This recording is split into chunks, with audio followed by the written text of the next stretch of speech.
Good morning students. Last લેક્ચરની અંદર આપણે ક્રોમોઝોમની detail જે છે એ બધી કવર કરી હતી અને મેં તમને કીધું હતું કે આપણે સ્પેશિયલ ટાઈપ ઓફ ક્રોમોઝોમ જે છે એ લર્ન કરવાના છે, રાઈટ. તો 4 ટાઈપના ક્રોમોઝોમ છે, જેમાંથી જે શરૂઆતના આપણે 2 જે છે લર્ન કરશું, રાઈટ, એ જે છે ખૂબ જ મહત્ત્વના છે અને જૂની એક્ઝામમાં વારંવાર પૂછાયેલા છે, રાઈટ. તો એ બંને ઉપર આપણે ફોકસ વધારે કરશું, રાઈટ. 4 લર્ન કરશું ડેફિનેટલી, પણ આ બંનેની ડિટેલ્સ જે છે એ ખાસ યાદ રાખશું. લેમ્પ બ્રશ ક્રોમોઝોમ અને સલાઇવરી ગ્લેન્ડ ક્રોમોઝોમ, રાઈટ. આ બે વિશે આપણે ખાસ ડિટેલિંગ જોશું આપણે, રાઈટ. તો first one is the lamp brush chromosome. તમે જોઈ શકો છો કે આવું નામ શું કામ આપ્યું છે, કારણ કે એની જે પણ કંઈ આપણને રચના દેખાય છે, રાઈટ, માઇક્રોસ્કોપની જે ધીસ ઇઝ ધી વન, આ આટલો એરિયા જે છે એ અહીંયા તમને ઝૂમ કરીને બતાવવામાં આવ્યો છે, રાઈટ. તો એની ગોઠવણ જે છે એ ક્યાંક ને ક્યાંક આપણને લેમ્પ બ્રશ જેવી દેખાય છે, and that is the reason why we call it as a lamp brush chromosome. So normally it is found in, you can say, oocytes, right. So oocyte as such are very specialized, right. oocyte એટલે કે અંડકોષો, right. કયા કયા જીવોના અંડકોષો? તો કે shark, right, અથવા તો ઉભયજીવી, right. એમ્ફિબિયન્સ એટલે કે ઉભયજીવી, જે પાણી અને જમીન બંનેમાં રહે છે. આ સિવાય રેપ્ટાઇલ્સ એટલે કે સરીસૃપ, બર્ડ્સ એટલે કે વિહગ, ઇન્સેક્ટ એટલે કે કીટક. આવા બધા જીવોના જે પણ કંઈ અંડકોષો હોય, રાઈટ, એમાં એક વિશિષ્ટ પ્રકારની ક્રિયા થાય, કારણ કે આ બધા જે છે ઈંડાને જન્મ આપે છે. તો એ કેસની અંદર there is a very important process that is called as a vitellogenesis, right. Vitellin જે છે ને એ એક પ્રોટીનનું નામ છે, રાઈટ. અને વિટેલિન જે છે એ ખૂબ જ મહત્ત્વનું એક જે કહી શકાય ઘટક છે, રાઈટ. કે જે જરદી નિર્માણની ક્રિયામાં એટલે કે યોક સિન્થેસિસની અંદર ખૂબ જ મહત્ત્વનું છે, રાઈટ. તો વિટેલિનોજીનેસિસ એટલે કે પ્રોટીન સિન્થેસિસ થાય જરદીની અંદર. તમને ખ્યાલ છે પ્રોટીન ખૂબ જ મહત્ત્વનું. આમ તો 2 વસ્તુ મહત્ત્વની હોય, એક લેસિથિન કરીને કમ્પોનન્ટ આવે અને બીજું જે છે એ વિટેલિન કરીને કમ્પોનન્ટ આવે. તો વિટેલિન સિન્થેસિસ થાય એ ક્રિયાને આપણે શું કહીશું? વિટેલિનોજીનેસિસ. એની પહેલાં એના ક્રોમોઝોમ આવા સ્પેશિયલ ટાઈપના સ્ટ્રક્ચર દેખાડે છે, જેને આપણે લેમ્પ બ્રશ ક્રોમોઝોમ કહીએ છીએ. તો તમે કહી શકો છો that it is related with the pre vitellogenesis. Okay, એટલે કે વિટેલિન જ્યારે પણ સિન્થેસિસ થવાનું હોય એની પહેલાંનો તબક્કો, right, that is what you called as a pre vitellogenesis. Pre મતલબ કે પહેલાં, રાઈટ. તો પ્રી વિટેલોજીનેસિસ સાથે સંકળાયેલા જે પણ કાંઈ સ્પેશિયલ ટાઈપના ક્રોમોઝોમ છે એ છે લેમ્પ બ્રશ ક્રોમોઝોમ. હવે આપણને સહેજે એવી ઈચ્છા થાય કે ભાઈ અહીંયા આ પ્રકારનું સ્ટ્રક્ચર જે છે, રાઈટ, કે ડેફિનેટલી ખાલી એમનેમ કંઈ ડિઝાઇન માટે તો ના જોઈ શકે આવું, રાઈટ. તો why such type of structures are formed, right. Such type of structures મતલબ કે નોર્મલી કેવું હોય કે ભાઈ એક મેઇન એક્સિસ હોય, ડીએનએની મેઇન એક્સિસ હોય, રાઈટ. લેટરલ એક્સિસ જે છે એ ક્યારેય જોવા મળે નહીં ડીએનએની અંદર. લેટરલ એક્સિસ આ રીતની જે છે એ ક્યારેય જોવા મળી શકે નહીં, રાઈટ. તો ક્રોમોનેમા કે જે મેઇન એક્સિસ તમારી બતાવે છે એવી ક્રોમોનેમામાં આવી લેટરલ લૂપ જે છે, લેટરલ એટલે કે પાર્શ્વીય, એવી પાર્શ્વીય લૂપ શું કામે બની?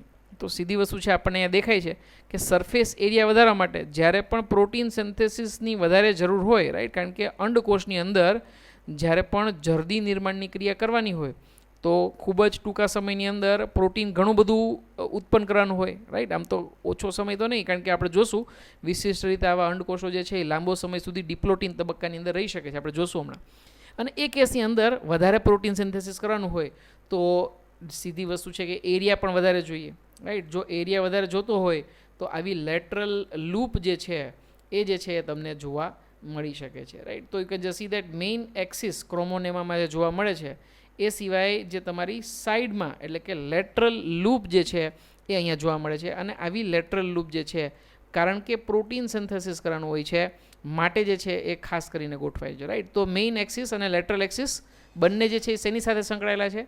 તો કે ડીએનએ જે છે એ એમઆરએનએ બનાવશે, રાઈટ. એમઆરએનએ તમને ખ્યાલ છે ટ્રાન્સક્રિપ્શન, અને આવું ટ્રાન્સક્રિપ્શન એકવાર ટ્રાન્સલેશન થયું એટલે એ પ્રોટીન બનાવી શકશે. એટલે કે એવા ઉત્સેચકો, એવા એન્ઝાઇમ કે જે વિટેલોજીનેસિસ માટે ખૂબ જ અગત્યના છે, right. So that's why we said that it is related with the pre vitellogenesis. Okay, તો પહેલી વસ્તુ તો લેમ્પ બ્રશ ક્રોમોઝોમ ક્યાં જોવા મળે છે એ તમને ખ્યાલ હોવો જોઈએ. બીજી એક ખાસ વસ્તુ કે ભાઈ એ કયા તબક્કામાં જોવા મળે છે, કોષ વિભાજનના કયા તબક્કામાં જોવા મળે છે. આવું એક વારંવાર પૂછાયેલો ક્વેશ્ચન છે, જે આપણે સેલ ડિવિઝનવાળા આગળના ચેપ્ટરમાં પણ જોશું. અને એમાં ખાસ યાદ રાખશો તમે that it is observed in a diplotene stage, right. તો મિયોસિસ એટલે કે અર્ધસૂત્રી વિભાજનના 2 તબક્કા હોય છે, મિયોસિસ 1 અને મિયોસિસ 2.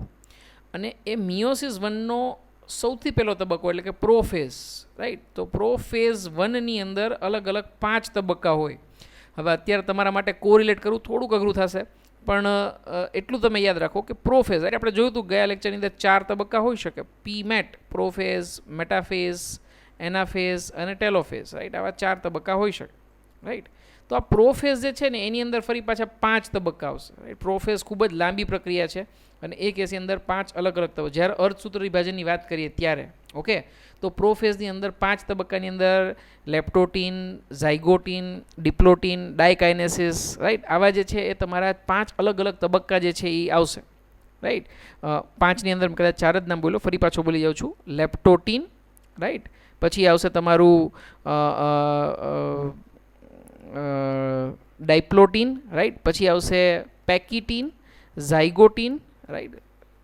લેપ્ટોટીન, પછી ઝાયગોટીન, પછી આવશે પેકિટીન, પછી આવશે ડિપ્લોટીન અને પછી આવશે ડાયકાઇનેસિસ, રાઈટ. આવા 5 તબક્કા છે. તમે ચિંતા ના કરતા, સિક્વન્સ ભલે મેં તમને આપી છે ત્યારે એ સિક્વન્સ પણ એકદમ સરસ રીતે યાદ રહી જાય ને, તમને એવું સરસ ઇક્વેશન બનાવી આપીશ તો જેથી કરીને તમને કદાચ સિક્વન્સ પણ કદાચ જો લખવાનું આવે તો પણ તમે ભૂલશો નહીં, રાઈટ. જેમ અત્યારે થોડોક એક ટાઈમ માટે મારે વિચાર કરવો પડ્યો હતો કે ભાઈ સિક્વન્સ કઈ આવતી હશે, પણ ડોન્ટ વરી અબાઉટ દેટ, એ હું તમને ગોઠવી આપીશ, right. So it is leptotene, then it is zygotin, then it is pakitin, then it is diplotin and then it is diakinesis, right. આ રીતે જે છે એ 5 તબક્કા, અને એમાંથી ડિપ્લોટીન તબક્કો, રાઈટ, કે જેની અંદર તમને આ લેમ્પ બ્રશ ક્રોમોઝોમ જોવા મળે છે, રાઈટ. તો આપણા ટેક્સ્ટબુકની અંદર ખાસ એવું લખેલું છે કે પ્રોફેઝ 1 એ ખૂબ જ જટિલ ક્રિયા છે અને ખૂબ જ લાંબા સમય સુધી ચાલતી ક્રિયા છે, અને ઘણા સજીવોના જે પણ કાંઈ અંડકોષો હોય એ જે છે એ ડિપ્લોટીન તબક્કામાં ખૂબ જ લાંબો સમય ગુજારે છે. એનું રીઝન જ એ છે કે એક લેમ્પ બ્રશ ક્રોમોઝોમ બતાવે છે કે જેમાં એ પ્રી વિટેલોજિનેસિસ સાથે સંકળાયેલા છે, અને એ કેસમાં સીધી વસ્તુ છે કે પ્રી વિટેલોજિનેસિસ કંઈ ઇન્સ્ટન્ટેનિયસ થાય નહીં, because it is ઇન્વોલ્વિંગ protein synthesis, because it is involve with the enzyme synthesis, right. તો આ 2-3 વસ્તુ ખાસ આપણે ડિટેલ જે છે યાદ રાખશું, રાઈટ. એક તો કે કયા સજીવોની અંદર જોવા મળે છે, કયા કોષમાં. બીજું એનું મહત્ત્વ શું છે, આ રીતની રચના લેટરલ લૂપ શું કામ દેખાડે છે એ. અને ત્રીજું જે છે એ કયા તબક્કામાં જોવા મળે છે, તો એ છે ડિપ્લોટીન તબક્કો, રાઈટ. આગળ વધીએ છીએ. Second type, that is a polytene chromosome or it is also called as a salivary gland chromosome. Salivary gland એટલે કે લાળ ગ્રંથિ. આવું લાળ ગ્રંથિ એવું નામ શું કામ આપ્યું, તો કે સૌથી પહેલાં આ ક્રોમોઝોમ જે છે ને એ કાયરોનોમસ નામના જે પણ કંઈ જીવ જે છે એની લાળ ગ્રંથિના જે પણ કંઈ જે છે એની અંદર જોવા મળ્યું હતું, right. So larva of Chironomus, right, એની સલાઇવરી ગ્લેન્ડમાં આ પ્રકારના ક્રોમોઝોમ જોવા મળ્યા હતા, માટે એને સલાઇવરી ગ્લેન્ડ ક્રોમોઝોમ તરીકે ઓળખાય છે. કાયરોનોમસ એટલે એક જાતનું ઉડી શકે એવું જીવ છે જેને આપણે મચ્છી તરીકે ઓળખીએ છીએ, રાઈટ. નાનું મચ્છર જેવું હોય, અને તમે ઘણી બધી વાર જોયું હશે, રાઈટ. અમુક સિઝનની અંદર જે છે ખાસ વધારે પડતું જોવા મળે, પાણીવાળા એરિયા હોય, રાઈટ, ત્યાં જે છે ખાસ કરીને જે છે આ પ્રકારના જે છે એ ઉડતા જીવ જે છે ખૂબ જ નાના હોય, મચ્છર જેવા હોય, પણ એક્ઝેક્ટલી મચ્છર નથી, રાઈટ. મચ્છી આપણે જેને કહીએ છીએ, રાઈટ, એ પ્રકારના જીવ જે છે એ તમે જોયા હશો. So this is Chironomus, right. So except આની સિવાય, રાઈટ, આ બીજા જે છે એમાં પણ ખાસ જોવા મળે છે, જેમાં ખાસ કરીને ડ્રોસોફિલા તમને ખ્યાલ હોય તો આપણે નામ આપ્યું હતું લાસ્ટમાં ફ્રૂટ ફ્લાય, રાઈટ, ફળ માખી જે કીધું હતું. અને આ સિવાય ડિપ્ટેરા ફેમિલીના બીજા ઘણા બધા સજીવોની અંદર, ડિપ્ટેરા એટલે કે ફ્લાઇઝ, માખી સમૂહ જે છે, રાઈટ, એ સમૂહના બધા સજીવ જે છે એની અંદર તમે લઈ શકો છો. તો એના કયા ભાગમાં, રાઈટ, ડ્રોસોફિલા અને ડિપ્ટેરા એટલે કે ફ્લાઇઝ, એની એપિથેલિયલ લાઇનિંગ, રાઈટ, એટલે કે અધિચ્છદીય જે પણ કંઈ સ્તર હોય એમાં, લાળ ગ્રંથિમાં, અને માલ્પિગિયન ટ્યુબ્યુલ એક ખૂબ જ મહત્ત્વનું નામ છે, જે આપણે એક ટિશ્યુવાળું ચેપ્ટર જોશું ને, પેશીવાળું ચેપ્ટર, સજીવોની અંદર કઈ રીતે જે કહી શકાય કે ભાઈ આયોજન જોવા મળે છે પ્રાણીઓની અંદર, એની અંદર આપણે ખાસ જોશું કે વંદાની અંદર, રાઈટ, અથવા તો જે તમારા કીટક સમુદાયના જે પણ કાંઈ સજીવ હોય એની અંદર ઉત્સર્જન અંગ તરીકે, રાઈટ, દેટ ઇઝ એક્સક્રિટરી ઓર્ગન તરીકે માલ્પિગિયન ટ્યુબ્યુલ આવેલું હોય, રાઈટ, મિડગટ અને હિનગટની વચ્ચે, રાઈટ, એટલે કે મધ્ય જે પણ કંઈ તમારું જે પણ કંઈ પાચન તંત્ર હોય, રાઈટ, આંતરડું હોય અને પશ્વાંત્ર, રાઈટ, મધ્યાંત્ર અને પશ્વાંત્ર. મધ્યાંત્ર એટલે કે જે મિડગટ હોય, અને આ છે હિંડગટ. હિંડગટ એટલે કે પાછળ આવેલું, એટલે કે પશ્વાંત્ર, રાઈટ. આ બંનેના બિલકુલ જોડાણ સ્થળે, right, at the junction of midgut and hindgut there are 100 to 150 yellow colour small tubules. પીળા કલરના નાના નાના જે છે આવા નલિકા જેવી રચના જોવા મળે છે, જે યુરિક એસિડ બનાવવાનું કામ કરે છે. યુરિક એસિડ એ આવા જીવોની અંદર અંત્ય પદાર્થ છે, જે ઉત્સર્જક દ્રવ્ય તરીકે જે છે એ બહાર નિકાલ પામે છે, રાઈટ. તો ખાસ કરીને વંદાની અંદર આ પ્રકારનું જોવા મળી શકે. આ સિવાય ડિપ્ટેરા, આ પણ કીટક વર્ગની અંદર જ આવશે, રાઈટ. ડ્રોસોફિલા, રાઈટ, આ પણ જે છે તમારું કીટક વર્ગ. તો આ બધાની અંદર જે છે એ માલ્પિગિયન ટ્યુબ્યુલ, રાઈટ. તો માલ્પિગિયન ટ્યુબ્યુલ તમને સમજાવવાની કોશિશ કરી. ફરી પાછું તમે જોશું આપણે કે કઈ કઈ જગ્યાએ જોવા મળે છે, રાઈટ. કારણ કે જે કોમન ક્વેશ્ચન પૂછાય છે એ તમારો આને રિલેટેડ પૂછાય છે. તો ફરી પાછું, polytene chromosome is found first, it was observed in the larva of Chironomus, right, in the salivary gland of larva of Chironomus, right. તો કાયરોનોમસ નામના જીવની અંદર લાળ ગ્રંથિમાં આ પ્રકારનું સૌથી પહેલાં જોવા મળ્યું હતું. આ સિવાય બીજી કોની લાળ ગ્રંથિમાં જોવા મળી શકે? તો કે માખી સમુદાય, એટલે કે ડિપ્ટેરા ફેમિલી, રાઈટ. ફ્લાઇઝ જેને આપણે કહીએ છીએ, ડ્રોસોફિલા, રાઈટ. તો ડિપ્ટેરા અથવા તો ડ્રોસોફિલાની સલાઇવરી gland, lining of એપિથેલિયમ, માલ્પિગિયન tubule, right, જે આપણે જોયું કે ઉત્સર્જન અંગ તરીકે ગોઠવાયેલું હોય, આ બધાની અંદર જે છે એ જોવા મળી શકે છે, રાઈટ. તો એવી તો શું ખાસિયત છે કે જેના કારણે આપણે એને જાયન્ટ ક્રોમોઝોમ અથવા તો પોલિટીન ક્રોમોઝોમ તરીકે ઓળખીએ છીએ, રાઈટ. પોલી એટલે કે વધારે, રાઈટ. તો જેની અંદર ક્રોમોનેમા જે છે એ વધારે હોય એને ડેફિનેટલી પોલિટીન ક્રોમોઝોમ તરીકે ઓળખી શકાય, બરાબર ને. તો ડેફિનેટલી આપણને ખ્યાલ હોવો જોઈએ કે એ સંજોગોમાં એક ક્રોમોઝોમમાં કેટલી ક્રોમોનેમા આવેલી હોય, રાઈટ. તમને ખ્યાલ છે કે એક ક્રોમોઝોમની અંદર કેટલી ક્રોમોનેમા આવેલી હોય? તો કે 2 આવેલી હોય, રાઈટ. આનાથી વધુ નહીં. તો સીધી વસ્તુ છે કે અહીંયા તમે જોઈ શકો છો that number of chromonema are ranging from 512 to 16,000. એક રંગસૂત્રની અંદર 512થી લઈને 16,000 સુધી જે છે એ તમારી ક્રોમોનેમાં આવેલી હોય, રાઈટ. એ પ્રકારનું સ્ટ્રક્ચર છે. તો કેટલું જાયન્ટ સ્ટ્રક્ચર છે એવું તમે કહી શકો, રાઈટ. આવું કઈ રીતે બની શકે એ પણ આપણે હમણાં જોવાનો પ્રયત્ન કરીએ, right. So this is the one, you can just see that, right. આવું સૌ પ્રથમ જે છે ને structure, right, this was observed by scientist that was called as a Balbiani. અને બાલ્બિયાનીએ જોયું કે ભાઈ જે જગ્યાએ તમારા આ પ્રકારના જે છે સ્ટ્રક્ચર જે છે એ વિશિષ્ટ પ્રકારે અનકોઇલ થયેલી, ક્રોમોનેમાં જે છે એ વિશિષ્ટ રીતે અનકોઇલ થયેલી છે, અને એકની ઉપર એક અસંખ્ય જે છે એ પ્રકારની જે છે એ ગોઠવાયેલી છે. આવી રિંગને આપણે બાલ્બિયાની રિંગ તરીકે ઓળખીએ છીએ, રાઈટ. અથવા તો એને બાલ્બિયાની પફ તરીકે પણ ઓળખવામાં આવે છે, રાઈટ. કદાચ કોઈ ગર્લ સ્ટુડન્ટ હશે, સાંભળતા હશે, તો એ લોકોને ખ્યાલ હશે પફ હેરસ્ટાઇલની અંદર જે છે, રાઈટ, એ જે છે બહુ કોમન છે ગર્લ્સની અંદર, રાઈટ. તો it looks like a puff, right, દેખાય છે ને. તો exactly it is called as a Balbiani ring or it is called as a Balbiani puff, right. આ રીતનું જે છે એનું નામ આપવામાં આવ્યું છે. હવે તમને એવું થશે કે આવું બને કઈ રીતે? તો reason behind this is, you can just see that, અહીંયા જે છે એ સેન્ટ્રોમિયર આવેલું છે તમારું, જે છે વચ્ચે આવેલું છે. હવે આઈડિયલી એમાંથી 2 જ તમારી જે છે ક્રોમોનેમાં નીકળવી જોઈએ, રાઈટ. પણ અહીંયા જે છે કેવું થાય છે કે ડીએનએ કન્ટિન્યુઅસલી ડુપ્લિકેટ થાય છે. એક ડીએનએ જે છે એમાંથી કોપી બને છે, બીજું ડીએનએ બને છે, ત્રીજું બને છે, ચોથું બને છે, પણ ક્રોમોઝોમ પોતે ડિવાઈડ થતું નથી. નોર્મલી એવું હોય કે ડીએનએ જે છે, રાઈટ, સે ફોર એક્ઝામ્પલ ઓરિજિનલ ક્વોન્ટિટી આપણે જે છે એ કદાચ ડીએનએની 2C લઈએ, રાઈટ, પછી એમાંથી ક્વોન્ટિટી વધીને ડબલ થઈ જાય, એટલે કે 4C થઈ જાય, પછી એ ક્રોમોઝોમ જે છે એ તમારું ડિવાઈડ થઈ જશે.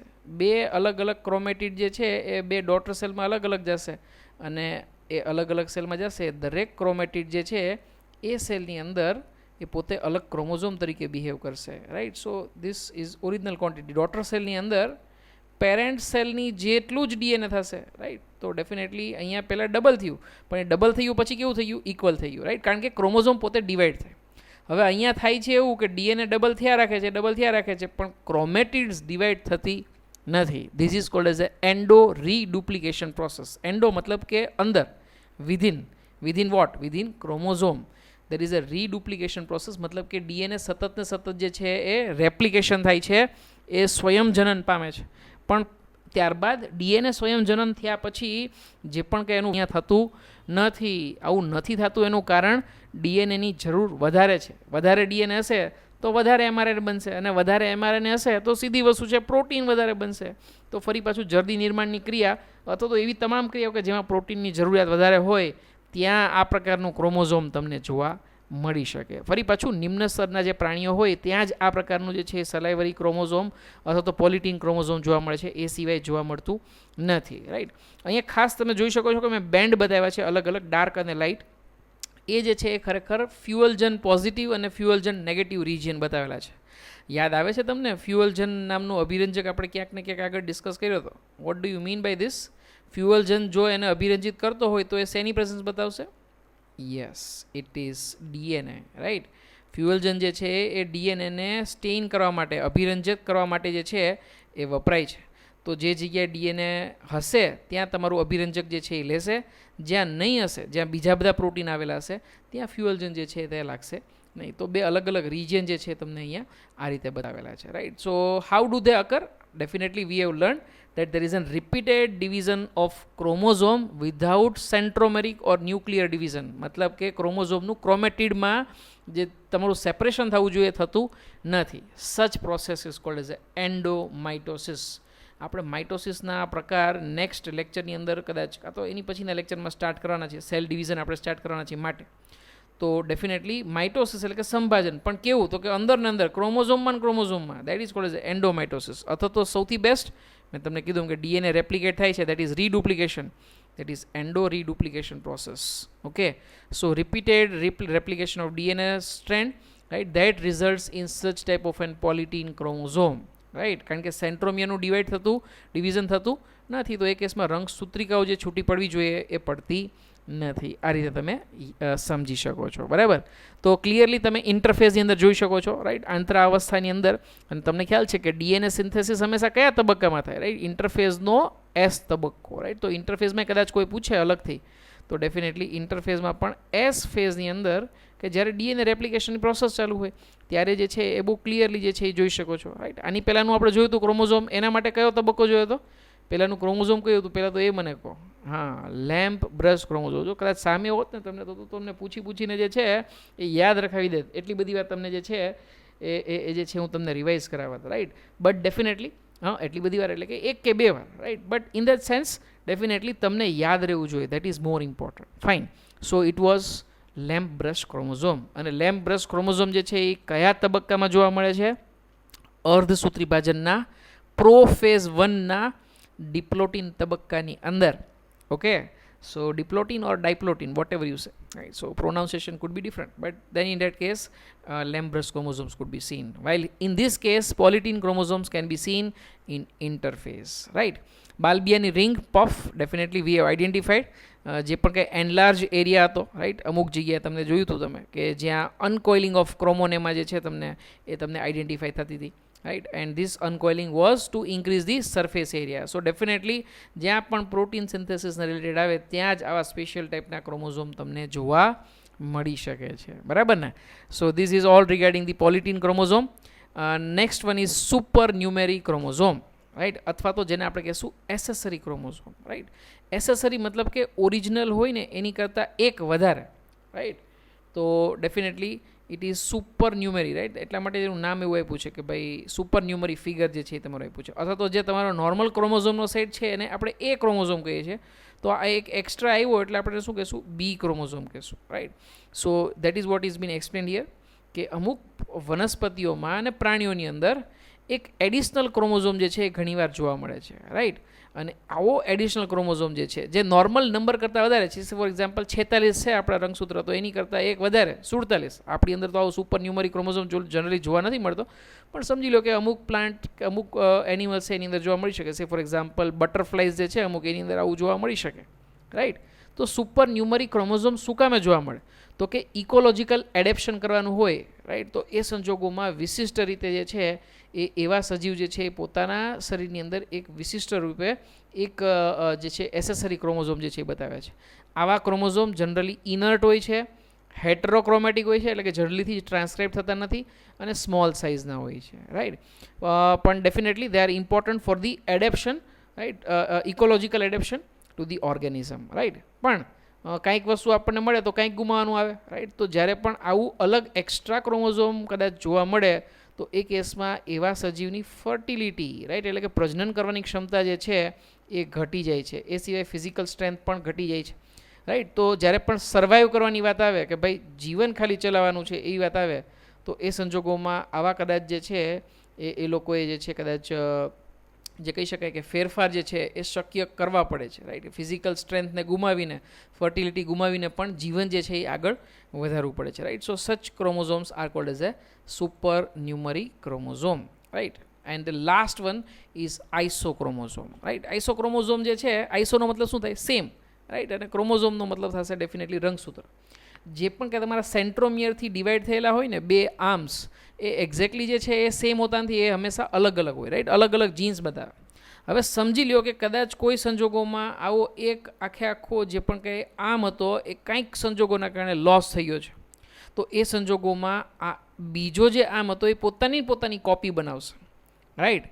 And such type of chromosome is called as a isochromosome. Generally આવું કેન્સરસ સેલમાં જોવા મળે, ટ્યુમર સેલમાં જોવા મળે, અથવા તો ટર્નર સિન્ડ્રોમ એક ફિમેલની અંદર જીનેટિક ડિસઓર્ડર છે, એની અંદર ક્યારેક જે છે આવું જોવા મળી શકે, right. So this is called as a isochromosome. ખૂબ જ સમજી શકે એવું છે, right. Iso refers to same, right. અને સેમ તમારા જો આર્મ્સ હોય બંને, રાઈટ, તમે જોઈ શકો છો અલગ અલગ જે કલરના પટ્ટા દેખાય છે ને એ અલગ અલગ જીન્સની પ્રેઝન્સ બતાવે છે. આ જે છે એક જીન છે, બીજો જીન, ત્રીજો જીન, ચોથો, એ રીતે, right.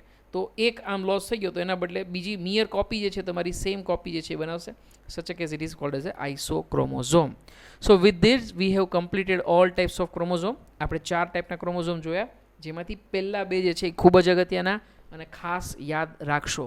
Lamp breast chromosome, second one was polytene chromosome, third one was super numerary chromosome, and fourth one isochromosome. Okay, and with this we almost have completed our chapter. Human chromosome definitely મોર્ફોલોજીકલી તમે 7 અલગ અલગ ગ્રુપની અંદર divide કરી શકો છો, right. કઈ રીતે આપણે ડિવાઈડ કરીએ છીએ? પહેલું એના સેન્ટ્રોમિયરના પોઝિશનના આધારે તો 4 ટાઈપના ક્રોમોઝોમ થશે જે આપણે લર્ન કરી લીધા છે. અને બીજું કદાચ પોઝિશન સેમ હશે તો એ કેસમાં સાઇઝ તો નાની મોટી હોઈ જ શકે, રાઈટ. તો ડેફિનેટલી ઉપરથી નીચે આપણે જોશું ને તો સૌથી ઉપર જે જોશું આપણે પહેલું ગ્રુપ જોશું એ સૌથી મોટામાં મોટું, અને છેલ્લા જે આવશે ક્રોમોઝોમ એ સૌથી નાનામાં નાના. એ રીતે આપણે જે છે એ ગોઠવવાના છીએ, બરાબર. તો 7 ડિફરન્ટ ગ્રુપ્સ. જે સી દેટ ગ્રુપ એ, તો 1, 2 and 3, these 3 chromosomes are under the group A, સૌથી મોટામાં મોટા અને મેટાસેન્ટ્રિક. પછી ગ્રુપ બી સબ મેટાસેન્ટ્રિક, એનાથી થોડી ઓછી સાઇઝના. પછી તો કે ભાઈ મીડિયમ સાઇઝ, હજી એનાથી ઓછી સાઇઝ. પણ જો અહીંયા તમે જોઈ શકો છો 13, 14 ને 15 એ જે છે એ ભલે તમારા છે એક્રોસેન્ટ્રિક, પણ એની ઉપર શું આવેલું છે? Set chromosome. તો ફરી પાછું આપણે રિવાઇઝ કર્યું કે સેટ ક્રોમોઝોમમાં આવશે કયા 13, 14, 15, 21 ને 22, 5 ક્રોમોઝોમ આપણે યાદ રાખ્યા હતા, રાઈટ. જે ફરી પાછા આપણે અહીંયા બતાવ્યા છે. અને મેં તમને કીધું હતું ખરા કે ભાઈ હ્યુમનની અંદર જે તમારા સેટ ક્રોમોઝોમ જે છે એ બધા જ એક્રોસેન્ટ્રિક ટાઈપના છે. So you can just see that, right. These also are acrocentric and these 21 and 22 are also acrocentric. Okay, metacentric હોય એટલે સૌથી મોટા જ હોય એવું જરૂરી નથી. તમે જોઈ શકો છો કે અહીંયા સૌથી મોટા મેટાસેન્ટ્રિક છે, પછી 19 અને 20 નંબરનું જે છે તમારું ક્રોમોઝોમ એ પણ મેટાસેન્ટ્રિક છે, પણ એ સાઇઝ કેવી છે? એ જે છે એ નાની છે, બરાબર ને. છેલ્લે આવ્યું તમારું એક્સ ક્રોમોઝોમ અને વાય ક્રોમોઝોમ. વાય ક્રોમોઝોમ જે છે એ કમ્પેરેટિવલી ઘણું નાનું હોય છે, બરાબર. તો આ થઈ ગયું તમારું ઓવરઓલ સ્ટ્રક્ચર, રાઈટ. અને કેરિયોટાઇપિંગ જ્યારે પણ કરવામાં આવે, રાઈટ, કેરિયોટાઇપિંગ મતલબ કે આપણે જે પણ કંઈ તમારા ક્રોમોઝોમ જે છે એની સાઇઝ અને શેપ પ્રમાણે એને અલગ અલગ રીતે ક્લાસિફાઈ કરીએ, રાઈટ. અને પછી જે છે એને જે છે એક પ્લેટની અંદર ગોઠવીને એને ઓબ્ઝર્વ કરવામાં આવે, right. This is called as a karyotyping. So classifying the chromosome on the base of their length and on the position of centromere, this process is called as a karyotyping. અને આ પ્રકારનો diagram તમને મળે, right. એ પછી તમે કદાચ draw કરેલો હોય, કારણ કે માઇક્રોસ્કોપમાં જોઈને ડ્રો કરવામાં આવે, અથવા તો કદાચ એ સેલની અંદર જે પણ કંઈ તમારા ક્રોમોઝોમ થયા હોય એની એક પ્લેટમાં જે છે એક ઇમેજ જે છે તમારી ક્રિએટ કરવામાં આવે, રાઈટ. સિન્થેટિક પ્લેટની અંદર જે છે એને ટ્રાન્સફર કરવામાં આવે, અને આવું ટ્રાન્સફર કર્યા પછી એનો અભ્યાસ કરવામાં આવે તો એ કેસની અંદર એને કહેવામાં આવે છે કેરિયોગ્રામ અથવા તો idiogram, right. This process is called as a karyotyping and such image is called as a karyogram, right. તો જીનેટિક્સની અંદર આ ખૂબ જ મહત્ત્વનું છે. સામાન્ય રીતે જ્યારે ગર્ભમાં બાળક હોય ને ત્યારે જે છે કદાચ કોઈ જનીનિક ખામી રહી નથી ગઈ ને એ ચેક કરવા માટે પણ જે છે કેરિયોગ્રામ ખૂબ જ મહત્ત્વનો છે, રાઈટ. તો you can just see that these are different types of chromosome, right. આ તમને એક આર્ટિફિશિયલ ડાયાગ્રામ બતાવ્યો છે જે કેવા દેખાય મેટાસેન્ટ્રિક, સબમેટાસેન્ટ્રિક, અને એની લેન્થ કેવી હોય એ પણ તમને બતાવવાની કોશિશ કર્યું છે. આ આપણે લર્ન કરી લીધું છે તો હું રિપીટ નથી કરતો. Colchicine is a very important alkaloid which arrest the cell at mitotic metaphase because it prevents the polymerization of the microtubules, right, and it is also a mutagenic agent. Okay, so this is all regarding the details of this chapter cell. ખૂબ જ લાંબુ chapter છે. બાકીના chapter જે આપણે learn કરવાના છે comparatively નાના છે, રાઈટ, પણ ખૂબ જ ડિટેલમાં આપણે લર્ન કર્યા છે. અને મેં તમને કીધું એમ કે 12th પૂરું થશે ત્યાં સુધી તમે આ ચેપ્ટરને યાદ રાખશો, એટલી સરસ ડિટેલમાં આપણે લર્ન કર્યું છે. Okay, so with this I am completing today's lecture, right. Thank you very much.